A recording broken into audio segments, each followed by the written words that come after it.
લગ્ન પ્રસંગ કેવા પૂરતા તે ખાલી લગ્ન પ્રસંગ હોય છે, બાકી એમાં 2 દીની ફૂલ બાકા ઝીકી જ હોય છે. મેં એક ભાઈનો ઇન્સ્ટાગ્રામ ઉપર એક વિડીયો જોયો, આમ ડાન્સ કરતા હોય, નાગિન નાગિન નાગિન ડાન્સ નચણા, એ રીતે નાગિન ડાન્સ કરતા હતા ને, મને જેમ થયું આ કોકને કવડી ન જાય, રાતે દવાખાને બંધ હોય પાછા.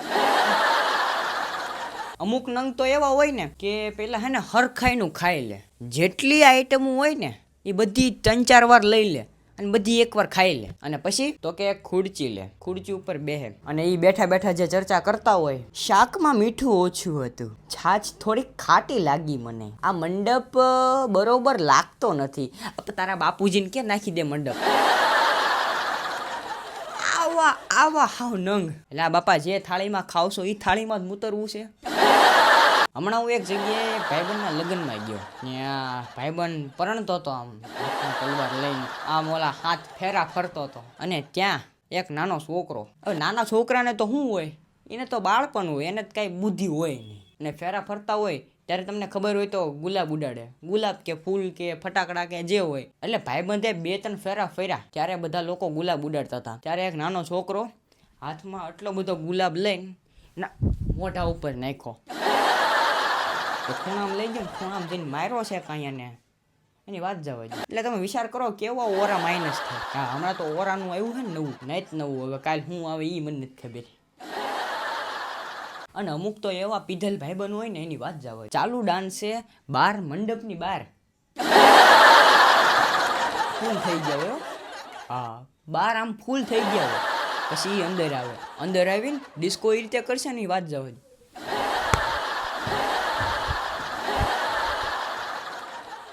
એ રીતે ડિસ્કો કરશે ને આપણને આમ ખબર પડી જાય કે ના આ ફૂલ થઈને આવ્યો છે.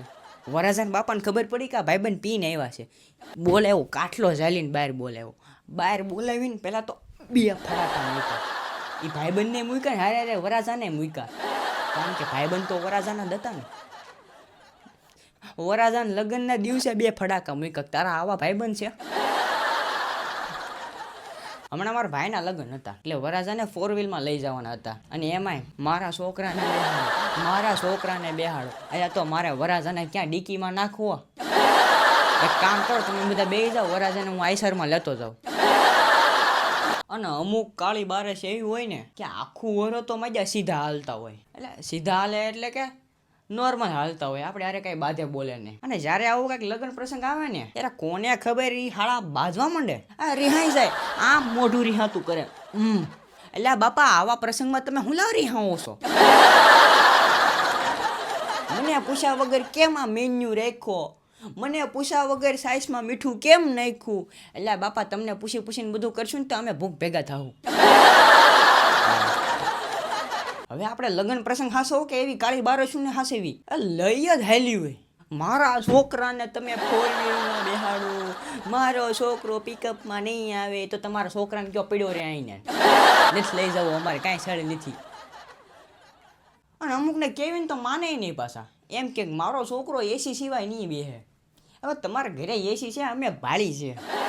હવે પંખામાં ઓઇલ ઘટતું હોય ને એમ કે મારા છોકરા એસી સિવાય નહીં રહે. હવે તમે તમારો છોકરો ઘરે પડ્યા છો, કાંઈ જરૂર નથી, કાંઈ સડે જ નથી લઈ જવાની.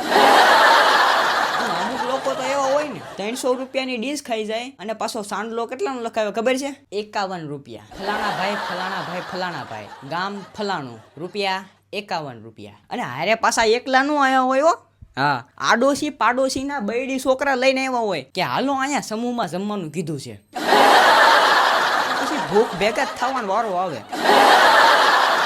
આપણે 500 માણાની ગણતરી કરીને બનાવ્યું હોય ને અને છેલ્લે માણસો 1000-1200 થાય જ તે, એટલે કેટરસ વાળાને એમ કહેવાનું તે થોડુંક ડબલ બનાવ્યું, કારણ કે આવા નંગ હોય ને એ આડોશી પાડોશીના બૈડી છોકરા લઈને આવે. પાછો સાંડલો તો નબળો હોય જ નહીં, 51 રૂપિયા.